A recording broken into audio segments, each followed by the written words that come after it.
Hey, it's Trilliyan Astra here. I'm going to play a game that I've never played before called the Stanley Parable.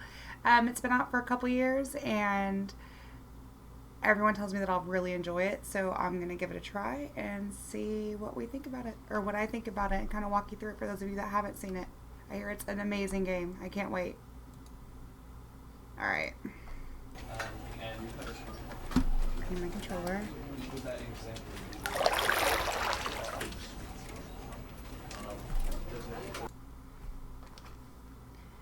End is the end is that never the end is.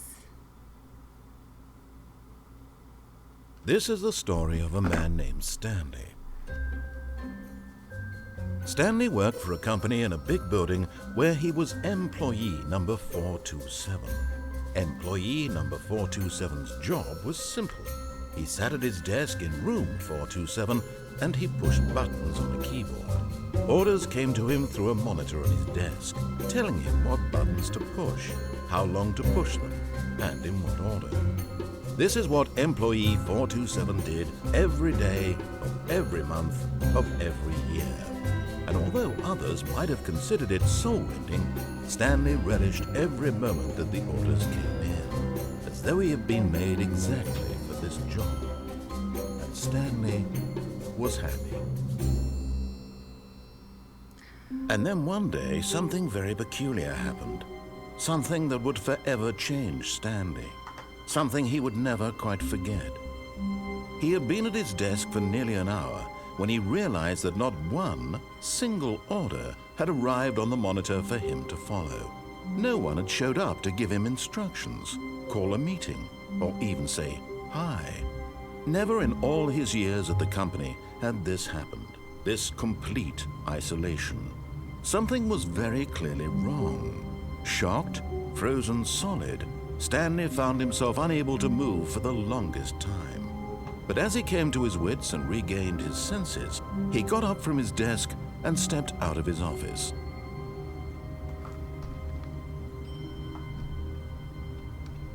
Okay. So it's in first person.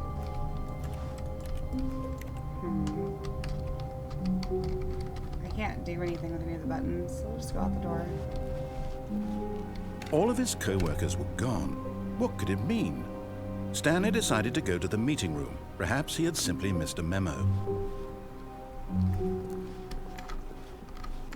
That makes you crouch, apparently.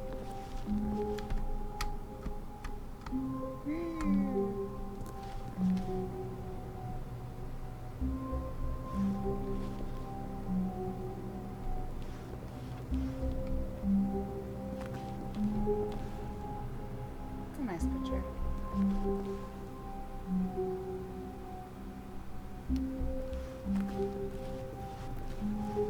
I guess. When Stanley came to a set of two open doors, he entered the door on his left.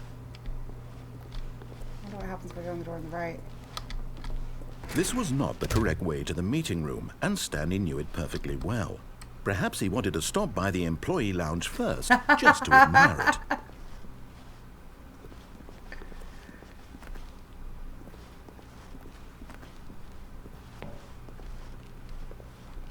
I just want to take a detour, apparently. Oh, here's the employee lounge. Ah, yes, truly a room worth admiring. It had really been worth the detour after all, just to spend a few moments here in this immaculate, beautifully constructed room. Stanley simply stood here, drinking it all in.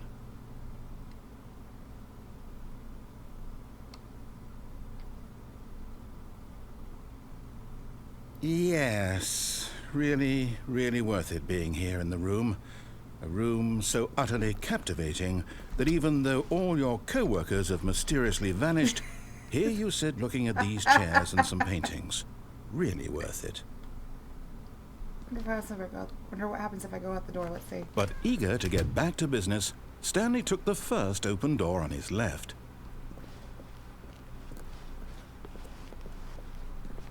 Okay, I'm going to follow his instructions this time.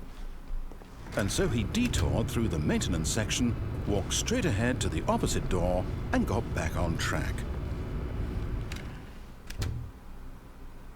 I love how they close, so now I can't change my mind. Am I in the right place now? Yet there was not a single person here either. Feeling a wave of disbelief, Stanley decided to go up to his boss's office, hoping he might find an answer there.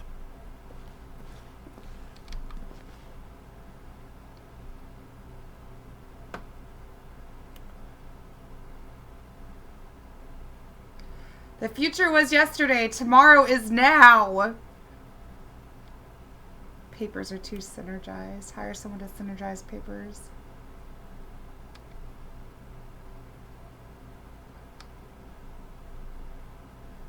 My number's not up there. That's good.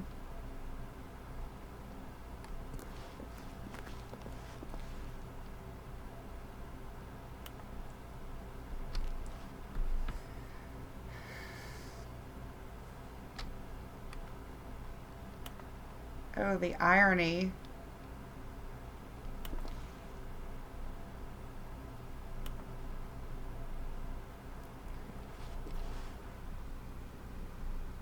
I had to get something out of the broom closet. You go that way? No. Oh, hey. I better go upstairs. Coming to a staircase, Stanley walked upstairs to his boss's office.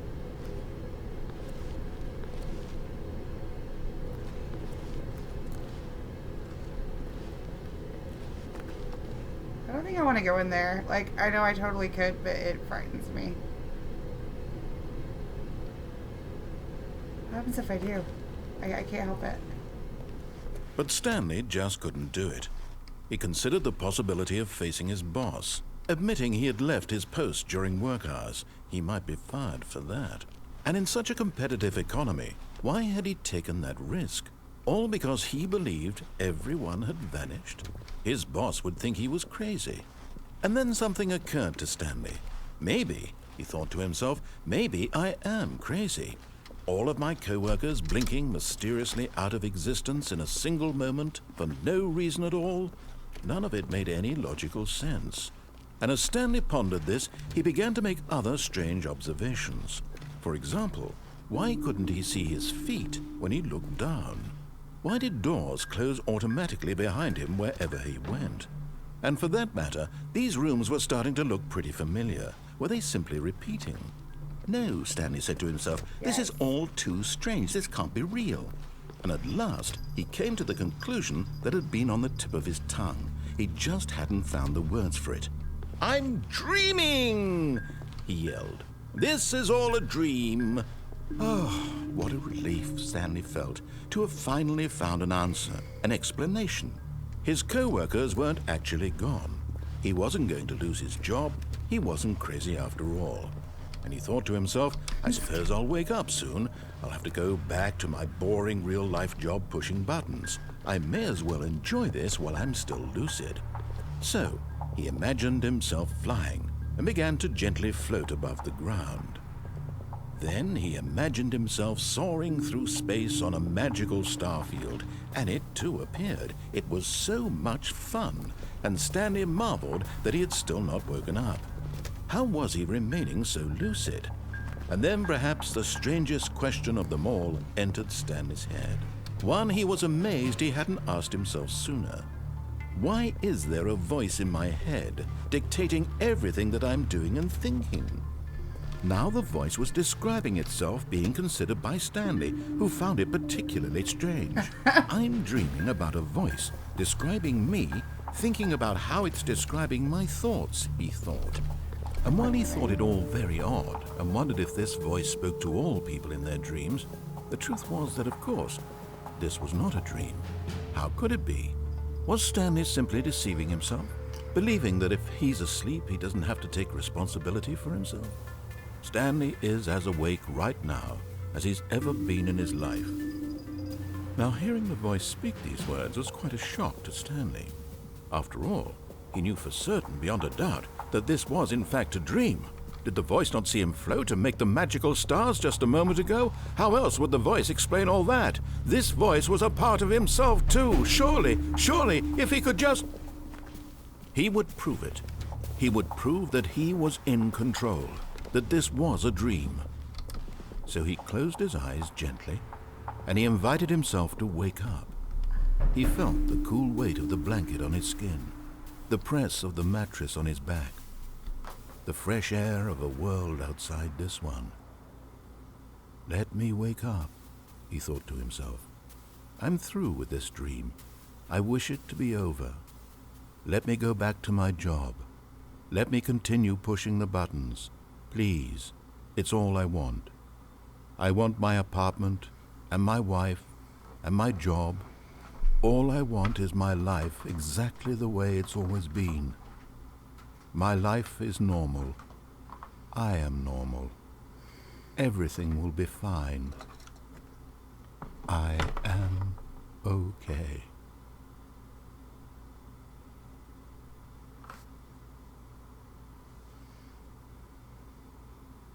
Stanley began screaming. Please, someone, wake me up. My name is Stanley. I have a boss. I have an office. I am real. Please, just someone tell me I am real. I must be real. I must be. Can anyone hear my voice? Who am I? Who am I? And everything went black. Oh my goodness, this is so entertaining. I want to see what happens This is next. the story of a woman named Mariella. Mariella woke up on a day like any other. She arose, got dressed, gathered her belongings, and walked to her place of work. But on this particular day, her walk was interrupted by the body of a man who had stumbled through town talking and screaming to himself, and then collapsed dead on the sidewalk. And although she would soon turn to go call for an ambulance, for just a few brief moments she considered the strange man. He was obviously crazy, this much she knew. Everyone knows what crazy people look like. And in that moment, she thought to herself how lucky she was to be normal. I am sane. I am in control of my mind. I think I I better know what is real and follow what what isn't. he says this time. It was comforting I feel like to think this, if and I in don't, a I'm gonna be certain in way, trouble. seeing this man made her feel better. But then she remembered the meeting she had scheduled for that day. The very important people whose impressions of her would affect her career, and by extension, the rest of her life. She had no time for this, so it was only a moment that she stood there, staring down at the body. And then she turned and ran. So do I have to run now?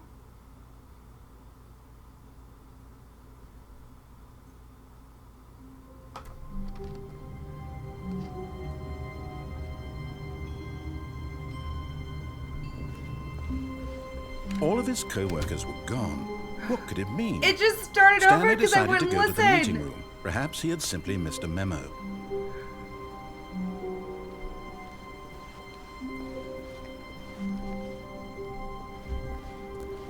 Oh my gosh.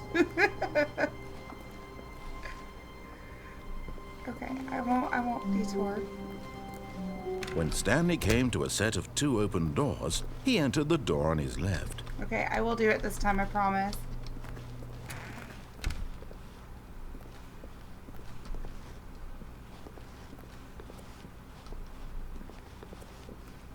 Yet there was not a single person here either.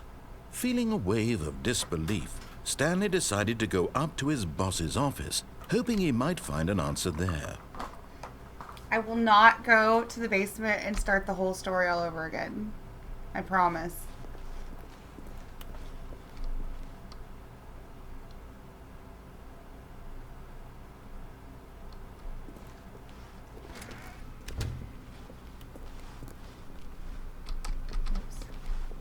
Coming to a staircase, Stanley walked upstairs to his boss's office. Okay, I'm walking upstairs to my office, to my boss's office. I will not go downstairs, I promise.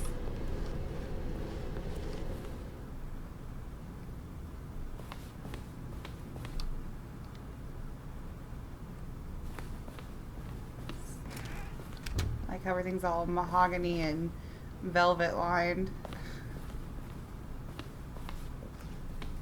Stepping into his manager's office, Stanley was once again stunned to discover not an indication of any human life. Shocked, unraveled, Stanley wondered in disbelief who orchestrated this. What dark secret was being held from him? What he could not have known was that the keypad behind the boss's desk guarded the terrible truth that his boss had been keeping from him. And so the boss had assigned it an extra secret PIN number. 2845. But of course, Stanley couldn't possibly have known this. Yet incredibly, by simply pushing random buttons on the keypad, Stanley happened to input the correct code by sheer luck. Amazing. He stepped into the newly opened passageway. I can't jump or anything.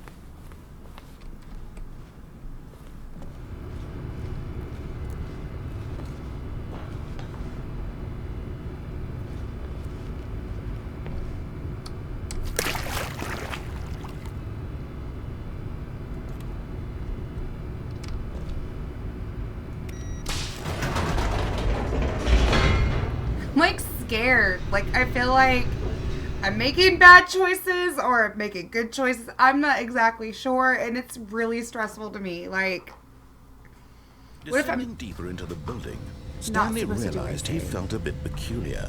It God, I was hope a you can hear the stirring of sound. emotion in his chest, as though he felt more free to think Hold on. Okay, we're good.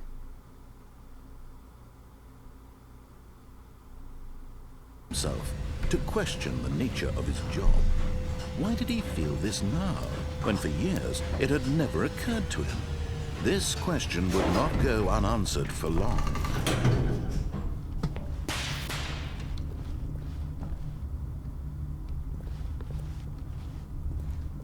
Stanley walked straight ahead through the large door that read Mind Control Facility.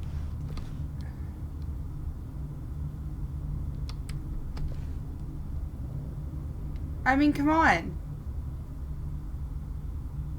That seems like the wiser choice. But I don't want to do all this again.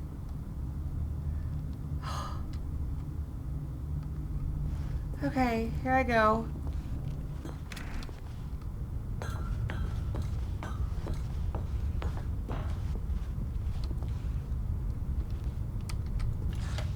The lights rose on an enormous room packed with television screens. What horrible secret did this place hold? Stanley thought to himself. Did he have the strength to find out?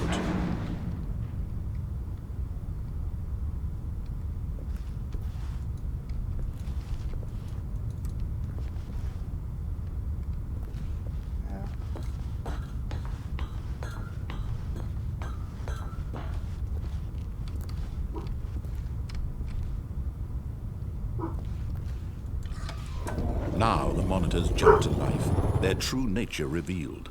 Each bore the number of an employee in the building, Stanley's co-workers.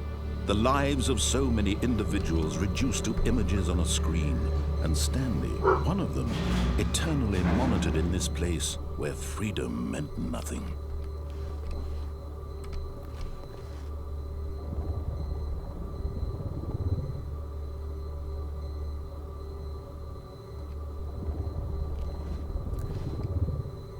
Am I 427? There am I right there.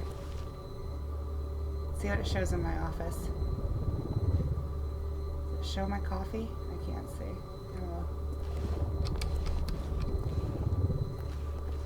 The whole sound's kind of disturbing. Like I expect like some moth bad guys to come and start eating me.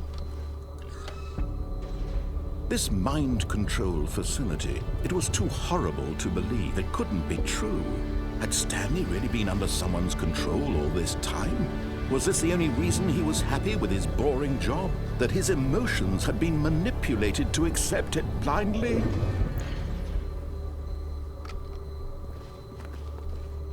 I mean, I'm accepting this blindly. No. He refused to believe it. He couldn't accept it. His own life This in whole someone game is a else's mind control. mess up. Never. It was Already. unthinkable, wasn't it? Was it even possible? Had he truly spent his entire life utterly blind to the world? Maybe I'm But just here was the doing. proof. The heart of the operation. Controls labeled with emotions. Happy, or sad, or content. Walking, eating, working. All of it monitored and commanded from this very place. And as the cold reality of his past began to sink in, Stanley decided that this machinery would never again exert its terrible power over another human life. For he would dismantle the controls once and for all. Okay.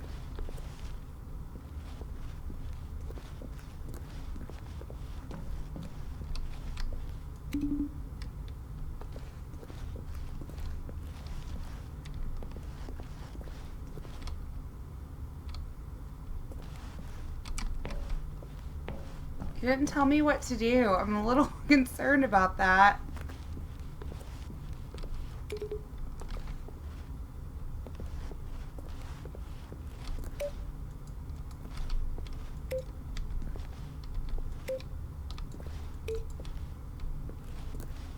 I'm just gonna push them all.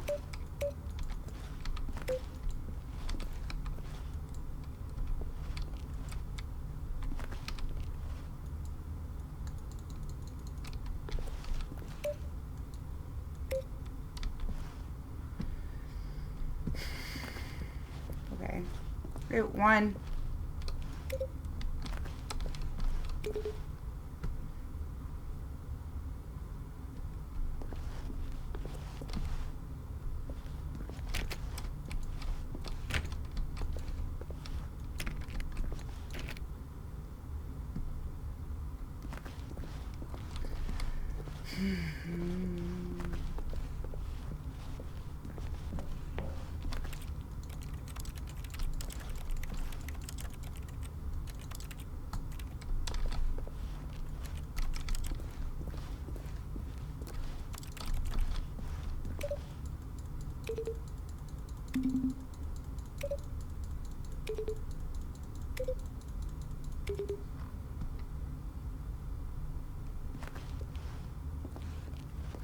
Just for good measure, before I go into the door, it's probably going to shut behind me. I'm going to go push 4.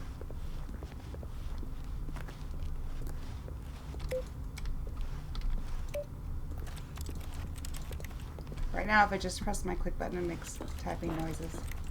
Okay.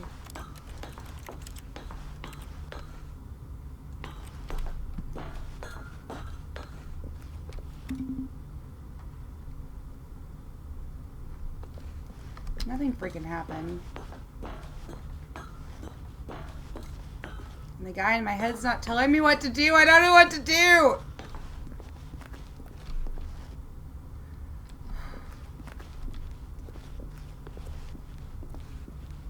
Okay, here I go. Press 5 again for good measure. I'm gonna go in the room.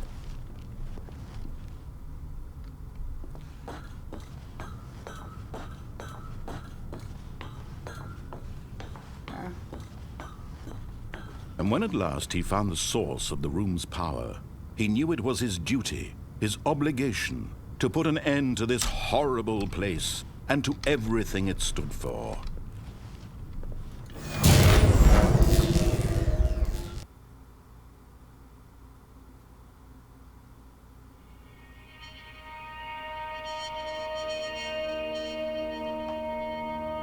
I don't know what I did. Blackness and a rising chill of uncertainty. Was it over? Yes. He had won. He had defeated the machine, unshackled himself from someone else's command. Freedom was mere moments away. And yet, even as the immense door slowly opened, Stanley reflected on how many puzzles still lay unsolved. Where had his co-workers gone? How had he been freed from the machine's grasp? What other mysteries did this strange building hold? But as sunlight streamed into the chamber, he realized none of this mattered to him, for it was not knowledge or even power that he had been seeking, but happiness. Perhaps his goal had not been to understand, but to let go. No longer would anyone tell him where to go, what to do, or how to feel. Whatever life he lives, it will be his. And that was all he needed to know. It was perhaps the only thing worth knowing. Stanley stepped through the open door. Stanley felt the cool breeze upon his skin, the feeling of liberation, the immense possibility of the new path before him. This was exactly the way right now that things were meant to happen. And Stanley was happy.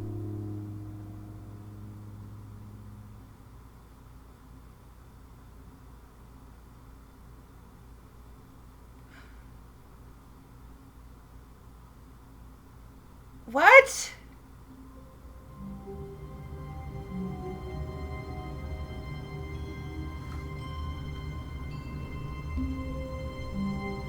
What in the world is going on?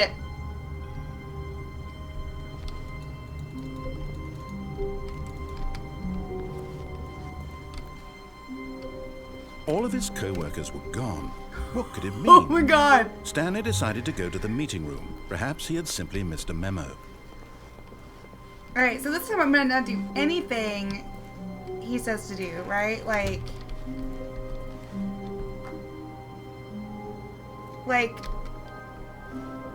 I'm gonna go all over the place.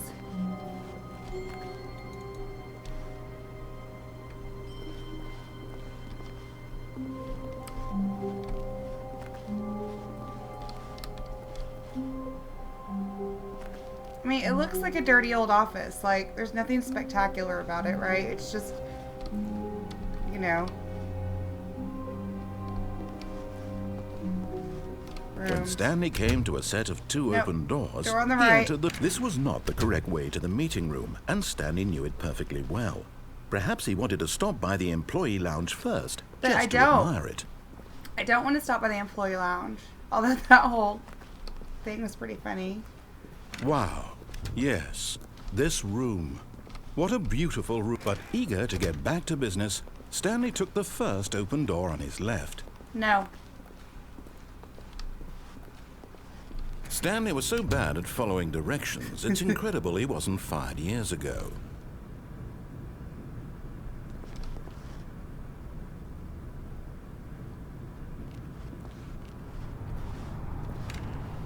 Okay, well, I haven't been here before.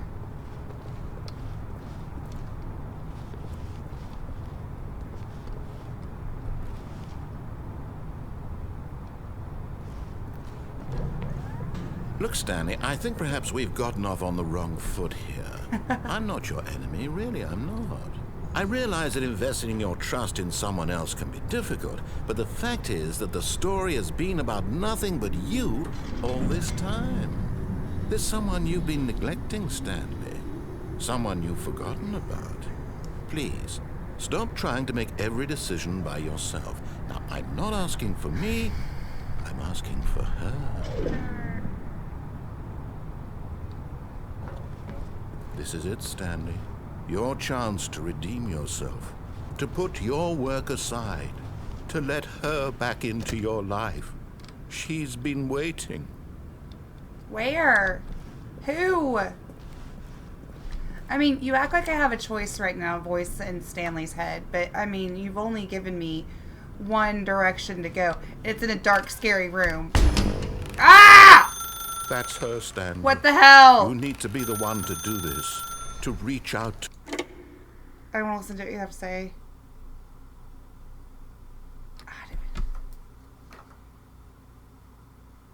Oh, Stanley, is that you? Hold on, sweetie. Sorry to keep you waiting. I'm just pulling the bread out of the oven. All right. Okay, there we go. All right, now, I want you to come in and tell me all about your day. Gotcha. Oh, come on. Did you actually think you had a loving wife who'd want to commit their life to you? I'm trying to make a point here, Stanley. I'm trying to get you to see something. Come inside. Let me show you what's really going on here. Okay. This is a very sad story about the death of a man named Stanley.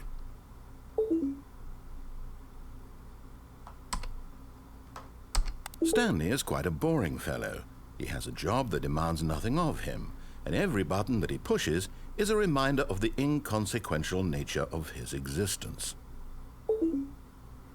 Look at him there, pushing buttons, doing exactly what he's told to do. I Now tried he's not pushing a to. button. Now he's eating lunch. Now he's going home. Now he's coming back to work. One might even feel sorry for him, except that he's chosen this life.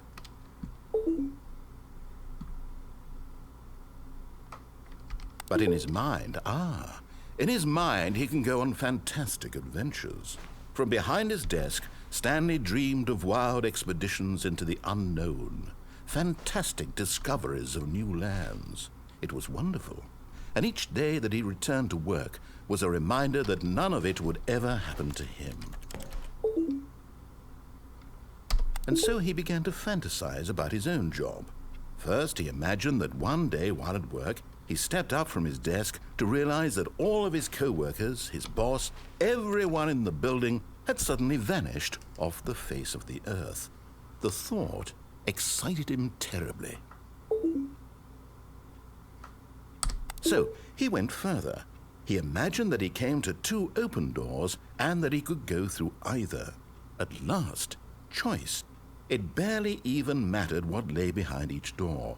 The mere thought that his decisions would mean something was almost He's too like wonderful belittling me for not following his instructions. It's horrible. As he wandered through this fantasy world, he began to fill it with many possible paths and destinations. Down one path lay an enormous round room with monitors and mind controls. And down another was a yellow line that weaved in many directions. And down another was a game with a baby. And he called it the Stanley Parable. It was such a wonderful fantasy, and so in his head he relived it again, and then again, and again, over and over, wishing beyond hope that it would never end, that he might always feel this free. Surely there's an answer down some new path, mustn't there be? Perhaps if he played just one more time. But there is no answer. How could there possibly be? In reality, all he's doing is pushing the same buttons he always has. Nothing has changed. The longer he spends here, the more invested he gets, the more he forgets which life is the real one. And I'm trying to tell him this, that in this world he can never be anything but an observer, that as long as he remains here, he's slowly killing himself. He won't listen to me. He won't stop. Here, watch this. Stanley, the next time the screen asks you to push a button, do not do it. I want to push it so bad. Like, so bad. I'm not pushing it.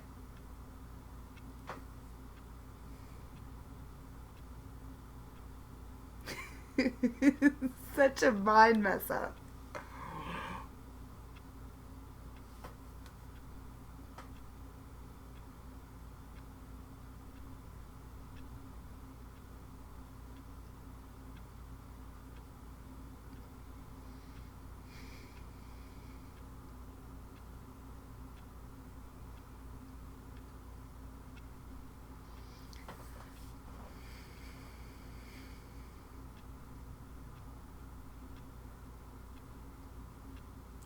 You know what? I need a drink. I'm going to not push it and get a drink.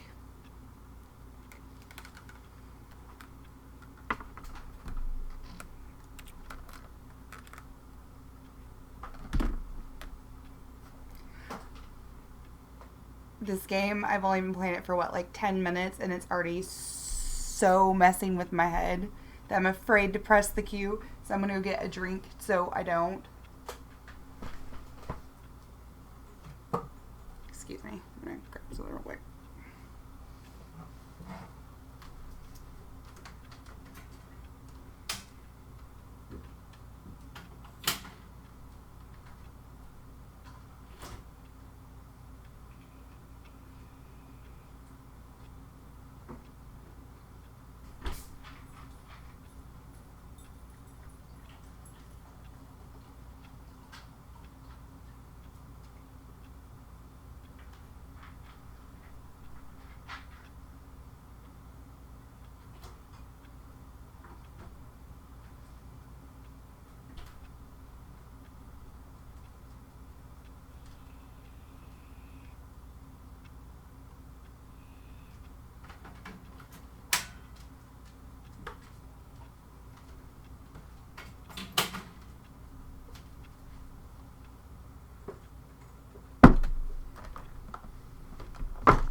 Okay, so I got a drink.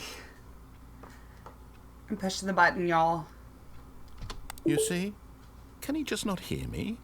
How can I tell him in a way that he'll understand that every second he remains here, he's electing to kill himself? How can I get him to see what I see? How can I make him look at himself?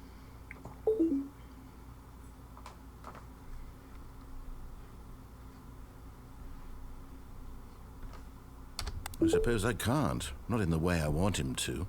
But I don't make the rules. I simply play to my intended purpose, the same as Stanley. We're not so different, I suppose. I'll try once more to convey all this to him. I'm compelled to. I must.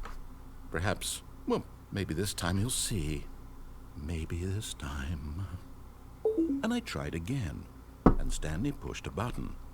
And I tried again, and Stanley pushed a button. And I tried. Oh my god!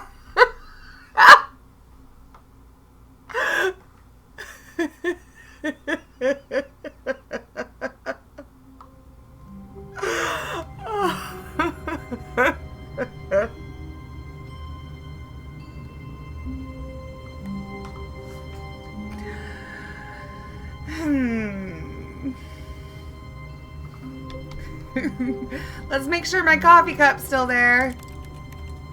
Can I sharpen a pencil? No, I can't do anything except do what he tells me. All of his co-workers were gone. Ah! Stanley decided to go to the meeting room. Perhaps he had simply missed a memo. Okay, so this time I'm going to follow directions, but I'm going to hit no instead of yes and see what happens. Because I think that's about... When Stanley came to a set of 2 open doors, he Our entered the door on his left. only option left at this point.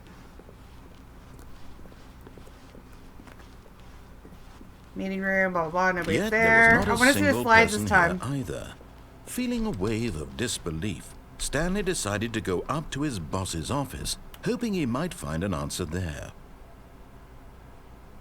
Okay, that's pretty funny.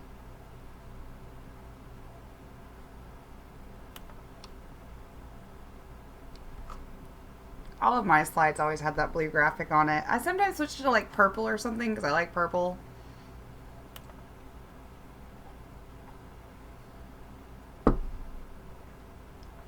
Thank you. I know I'm unique.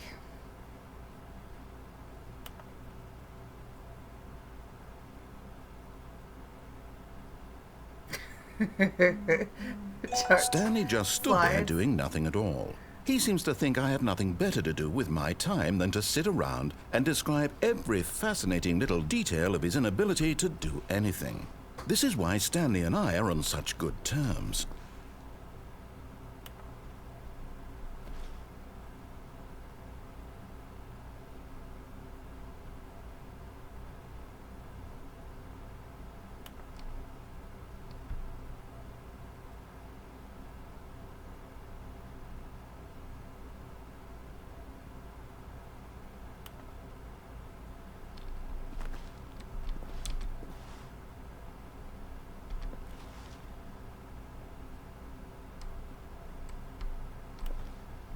Okay. I'm Cummins' voice in my head that's totally screwing with me. Coming to a staircase, Stanley walked upstairs to his boss's office.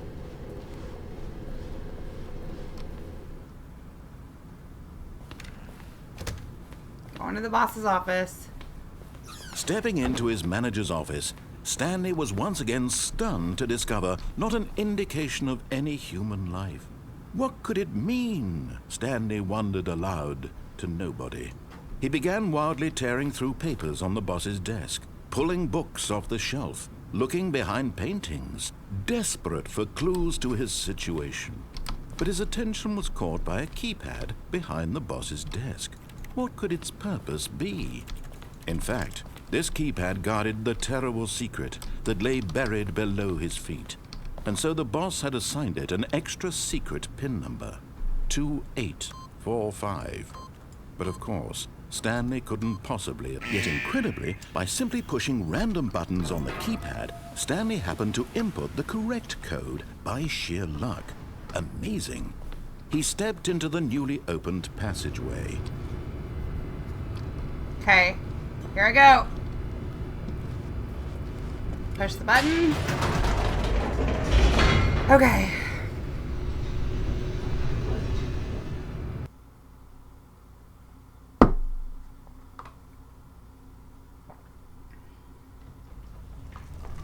Okay.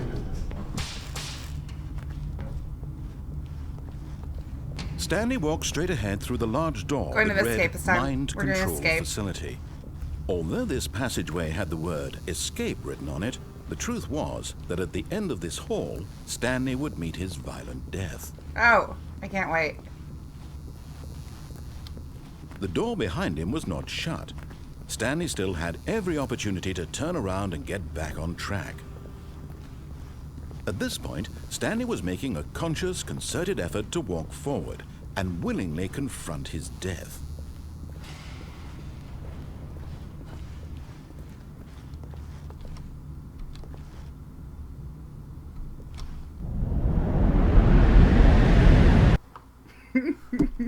We're gonna start over now.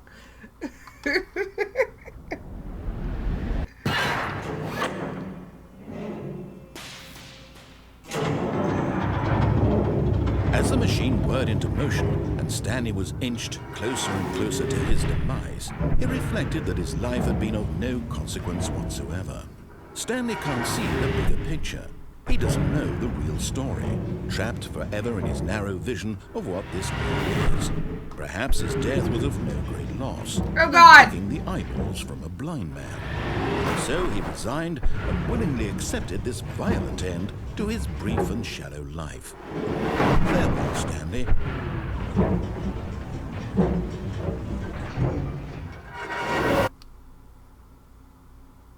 "Farewell, Stanley," cried the narrator, as Stanley was led helplessly into the enormous metal jaws.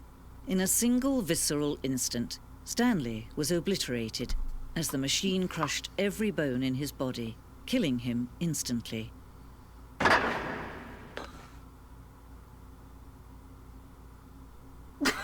Oh my God. This game!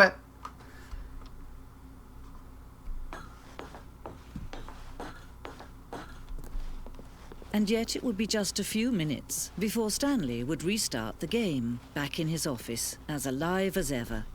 What exactly did the narrator think he was going to accomplish? I didn't expect this. I expected it to be over right now. When every path you can walk has been created for you long in advance, death becomes meaningless, making life the same. Do you see now? Do you see that Stanley was already dead from the moment he hit start?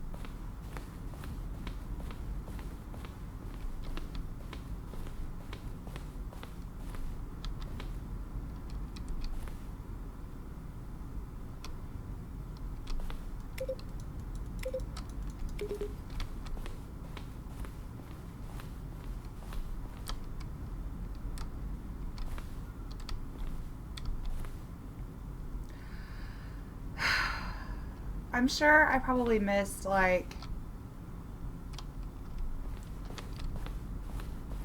Let's look over here.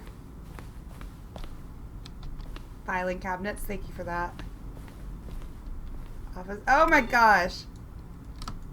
I turned it off! Turn that one off. I might as well turn this one off too.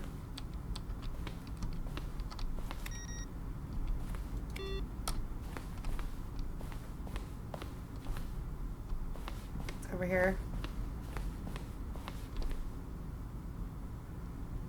It's lovely.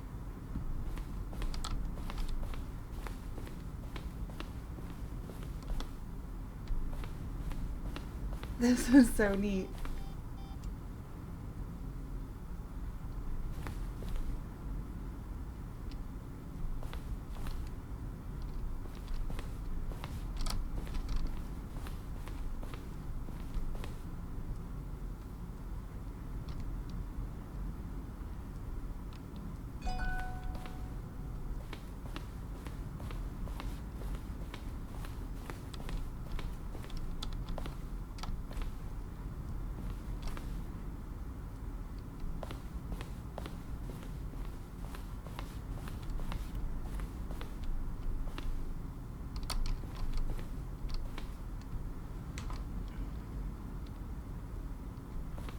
cool. It's like a history.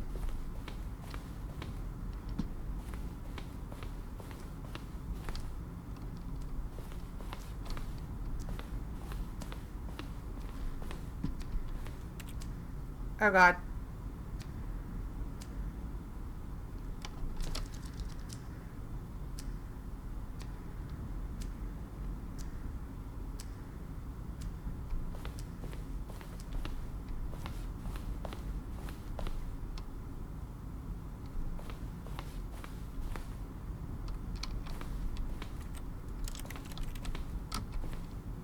I never saw that.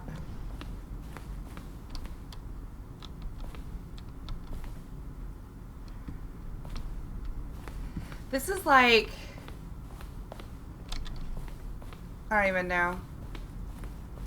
There was an exit and I'd like to figure out how to get back to it.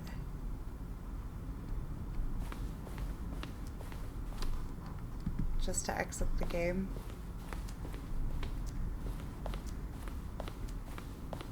Downstairs here? Yeah.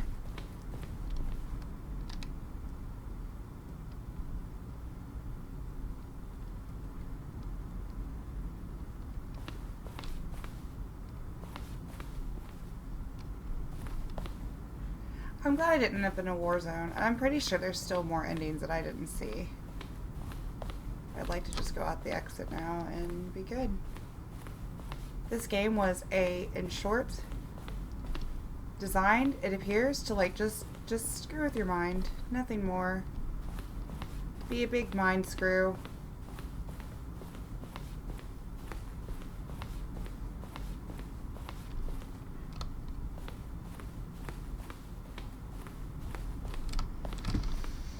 I saw an exit at one point. Maybe it was this way.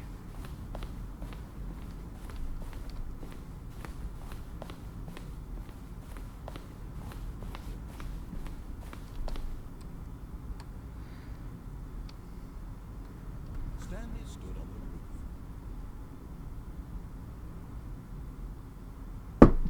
Stanley jumped.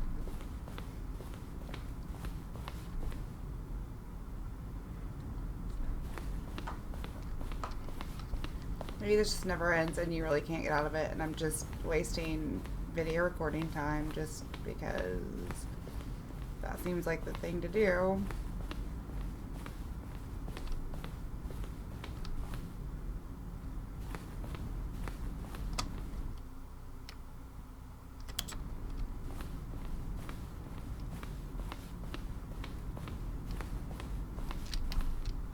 Yeah, I can't jump. Alright, you guys. So, I've had about as much as I can of the Stanley Parable today. What a lot of fun. I'm sure there's more endings, but what a brilliant, brilliant game. I was going to tell you guys, the information that I have on Stanley Parable is that the last release for it was on Linux in September 9th, 2015, which was less than a year ago. But it came out for Steam finally, like the last version, October 17th, 2013. A guy named Davey Reardon, or I'm probably saying that wrong, but Wreden is the guy who made it.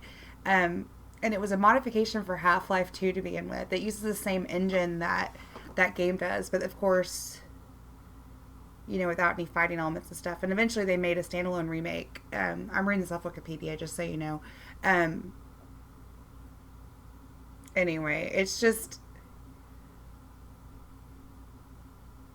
I don't even have words for, like, that game. It was beautiful and infuriating and incredibly, like, compelling. Like, the decisions were, like, totally doing nothing but, like, messing with your head, but you wanted to continue on. You wanted to decide, should I do this? Should I not do this? Should I do this? It was so intense to me. Like, I know that's stupid. It wasn't like, you know, like on, I don't know,